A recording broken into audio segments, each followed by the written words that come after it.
সম্মানিত ভাইয়েরা, আমাদের প্রমাণ আমরা কিভাবে স্বচ্ছ সৎ থাকব।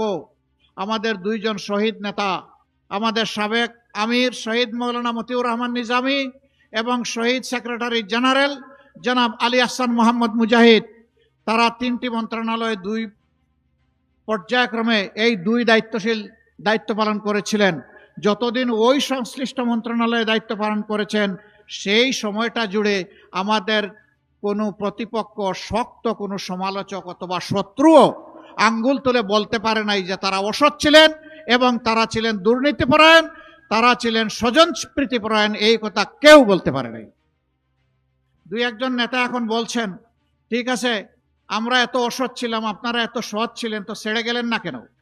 আমরা ছেড়ে যাইনি এই কারণে, অন্তত তিনটা মন্ত্রণালয় বেঁচে যাক, দুর্নীতির হাত থেকে রক্ষা পাক, কিছু একটা ঠিকানা মানুষ পেয়ে যাক এবং বাংলাদেশের মানুষের মনে আস্থা তৈরি হোক।